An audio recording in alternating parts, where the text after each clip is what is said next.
Hello everybody, welcome back to another daily SW collecting video. You guys already know me by now, so no introductions for you guys today.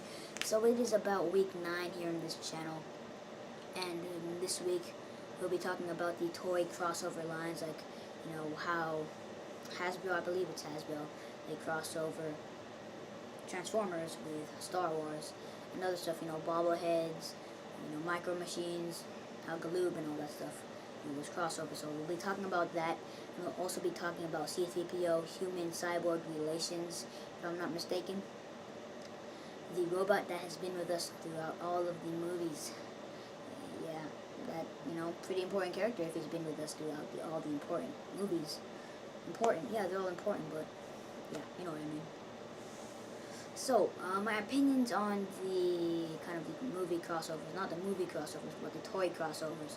I think the Transformers and the Star Wars crossovers, you know, those are probably the that one crossover that most people know about, and like that most collectors are really, you know, tempted to collect them, but they've never collected them before. I honestly do not have a figure from that line, but I was kind of tempted with some figurines. Some figurines I just, you know, didn't like. I mean, you know, Yoda with the Republic attack shuttle, I don't know how that was going to work. You know, I wasn't too keen with that. And there's other ones that I don't really like. But there's other ones that are, you know, that really fit the subject. I can't really think of one. But, yeah, I think they made an Obi-Wan with his, you know, Jedi Starfighter. And, you know, that's a correct one because he did own his red Jedi Starfighter. And Anakin, I think, they made him with his Jedi Starfighter, which, you know, I don't care about because he was the rightful owner of that yellow Starfighter, so, you know, Jedi Starfighter, so I'm not complaining too much on that one. And, yeah, the other ones, I actually have a few over at my display here. I'm actually going to show you about that later. But the other ones, like the Galactic Heroes and the Tactics, they're just mostly, you know, pointed to the toddler side. You know, the ones who can't, you know, the 4 ages, you know, 3 and younger. You know how in action figures they say 4 and up. Yeah, I think the Tactics and the hero and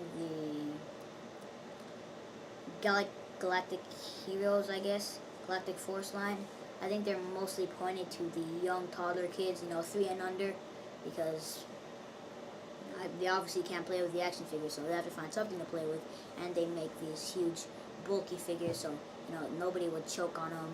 Okay, now let's see some of my items I got here in my collection. Alright, now let's take a look here at my shelf that is being hidden from the cameras. I actually recently got this shelf, the IKEA D12 shelf. So right here I got some crossover figures. Let's turn on the light here. And right here I have the episode 1 pod racing pack. These are the ones that came out, you know, 1999, I believe. Pod racing pack. I used to have 2. I opened 1. Right here there's 4 assortments of these guys. I like that one. That's really cool. And, you know, I actually opened this one up. This one is obviously the one in card. And these were made by Galoob for the Micro Machines line. If any of you have any information about that, you know, because I don't barely collect any Micro Machines line, I do really want to collect them. I'm really getting really fascinated on them. So if any of you know if those are really valuable or not, that would be much appreciated. So actually I have one here open for you. In my opinion, these weren't actually too scaled. I mean, but this one was really a scaled one, actually a scaled one. Scaled down, you know, I don't know, 1/25. But yeah, really scaled down. And you see there's this black platform down here. And you could actually remove the pod racer. And if you wanted to make it more accurate, you could remove it by these screws down here. Very nice. And you could, you know, ride them around. Whoops. So right there, pod racer pack. These ones, I think this is one of the most accurate sets. This one isn't too accurate. You see how small that figure is? This is supposed to be the figure. This is supposed to be the human. Or the alien, in this case. And look how huge that pod racer is. I mean, I haven't seen the episode 1 figures, but I'm pretty sure the pod racers weren't that huge. And then there's my vehicle set. And down here I have some bobbleheads from the Funko action figure line. No, not the Funko action figure. The Funko manufacturing line. If you don't know too familiar about Funko, they just make bobbleheads. Random cute assortment figures, you know, just vinyl bobbleheads, and that's it. Well, not that it. I mean, they also make the plushies. Most of the cutesy things you see in stores, you know, with the huge googly eyes and all that stuff, you pretty much see it's by Funko. Alright, here I have a Greedo.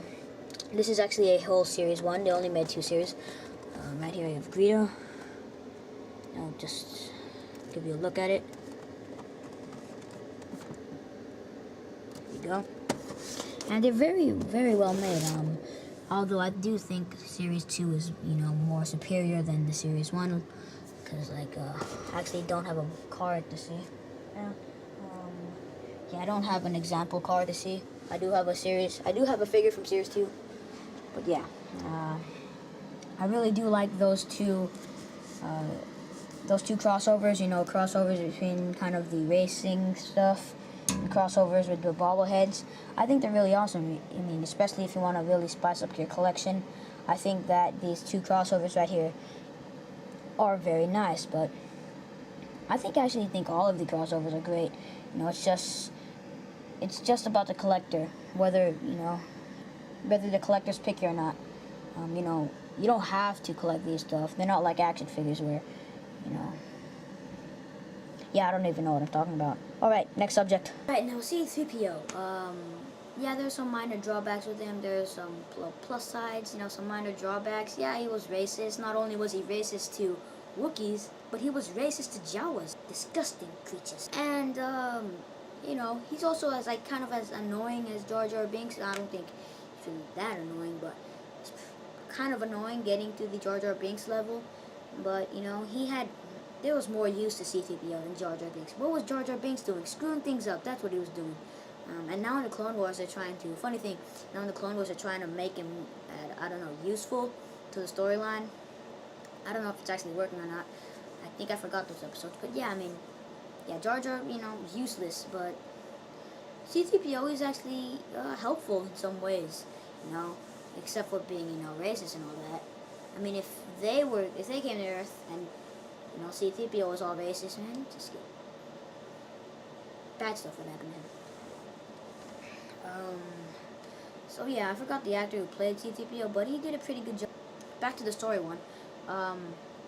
C-3PO, he was actually a witness of, you know, everything. He had a bunch of secrets within him. I mean, other than R2, I mean, he was always with R2, so he had all the secrets that R2 did. And he knows everything that R2 knows. So, you know, he had a lot of secrets within him. I mean, he witnessed the wedding, the secret wedding between Padme and Anakin. He witnessed the birth of Luke and Leia, which some people might not get that. Why couldn't he, you know, tell Luke that, hey, Darth Vader is your father, dude, and Leia is your sister. Stop kissing her. Yeah, you guys are probably wondering, wait a second, why couldn't Obi-Wan say that? Dude, I mean, Obi-Wan was, like, totally chill about Luke kissing Leia. That is not something that like an uncle like him should do. No. So, I mean, yeah, as Ben Kenobi, yeah, he really got really scumbaggish a lot. He's really a huge scumbag, as the old Ben Kenobi. But then, you know, C-3PO, there's a reason for C-3PO. I did some research on him. And C-3PO, he had a bunch of, you know, secrets within him that, you know, when Bail Organa actually adopted him, kind of, he had a bunch of secrets within him. And Bail Organa was kind of scared that, I don't know, the secrets would be kind of released and then, you know, the family wouldn't be protected as much. You know, according to this, let me just take this out again. So, according to this thing, it says, he was also present at the birth of Padme and Anakin. Perhaps C-3PO had been privy to too many secrets that threatened the security of his household and the nascent rebel alliance. Bail Organa had C-3PO's memories erased after the droid was placed in his care. So C-3PO's memory was erased after Bail Organa was placed into his care because, you know, like I said, like the fan deck said, they're kind of vulnerable with C-3PO, and being the chattermouth that C-3PO is, yeah. I mean, he pretty much gives away a lot of R2's things that R2 say, pretty much like a translator to R2. So yeah, now C-3PO is not too good. So that's actually a good thing that that is a memory erase. So the only person that kind of knew was either R2-D2, which I don't know if he had his memory erased or not, but I'm certain that Ben knew, and I don't know why Ben told Luke. It was really stupid. So yeah, C-3PO, he did play a very vital role in the Star Wars saga. I mean, he was at all 6 movies. I don't think he did much in episode 2. All he did was get shot and, change races, I guess. Become a battle droid and all that stuff. Episode 1, he did a okay job, protecting Shimi. And, I actually don't know if he did a good job protecting Shimi. But yeah, he was doing okay. He did okay. I mean, he made a friend or two. And episode 3, he did nothing. I don't think so. He did nothing but stare as Padme got choked, and stare as Padme had kids, and stare as Padme died, and stare as Anakin became Darth Vader. And yeah, fascinated. Yeah. And episode 4, he actually did some stuff. He kind of translated R2 because all those other people, don't speak droid.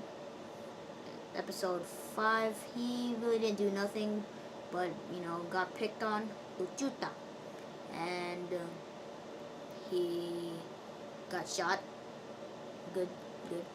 That stopped his reputation of being annoying for quite a while until Chewbacca found him and repaired him, and then all the annoyingness came about again. Yeah. So, and then episode 6, he actually did something good for once in a while. He actually saved the Ewok community, kind of. Well, he didn't save the Ewok community, but he saved Anakin and all those. He saved the rebels, and became the king of the Ewoks, the god of the Ewoks, and he became an official Ewok. Awesome. So throughout the movies, although he has been in many movies, he wasn't too important in all those 5 movies except for the last one. So, not too good. So I believe that is pretty much it for today's episode on talking about talking about the crossovers and C-3PO. Just some quick heads up that I think that Josh in the response video, he did mention that let me just look it up. Alright, so Peter David, the author of Skippy the Droid, the Jedi droid, and funny thing that I thought that Josh created that story up. I never knew. I knew who David, what again? I forgot his name. Peter David, wow. Peter David, I know who Peter David was, but I did not know he made Skippy the Droid. And actually he actually posted a comment on that, the Skippy the Droid Christmas special. So that's something you just gotta know. I don't think a lot of people read the description. I read descriptions.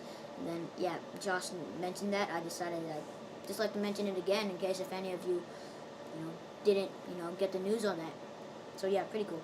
I actually, like I said, I thought that Josh made the story up. Wow, I actually made like a nice comment about that. And I was actually giving away the credit to Josh instead of, oh my gosh, I forgot his name again, Peter David. Yeah. Sorry about that, Peter David. Not too keen on Skippy the Droid. But that's a great story anyway. So yeah, that's just newscast. So, pretty much it, guys. I believe that is, like I said, pretty much it for today's episode. On my channel, on Saturday, Sunday, I'll be posting up a haul video, actually showing my whole shelf now.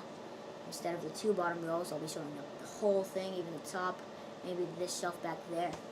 So, kind of a collection update / haul video. It'll be a massive haul. I got a bunch of stuff from Amazon. So definitely check it out. I also got some stuff here. It's in my drawers. But I'm not going to show you that now. I'm going to show you in a haul video. So, stay tuned for that, guys, I guess. Or not. And yeah, I believe that's pretty much it. Thank you all for watching. And sorry that I haven't been posting on my normal time. It's kind of been a weird schedule here because it's kind of,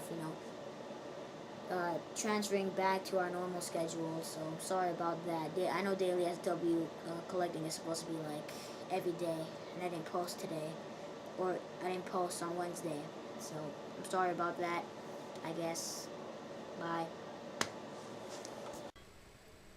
These aren't the droids you're looking for. These aren't the droids we're looking for. Whoa, whoa, whoa. You see that droid behind the boy? He's actually the droid you're looking for. Whoa, whoa, whoa. You see that golden droid behind the boy? He's actually the droid we're looking for. So troopers, get his golden royal racist booty out of that land speeder because he's going to be arrested for discrimination against Wookiees and just being the droid we're looking for. Oh, boy. You can go about your business. Move along.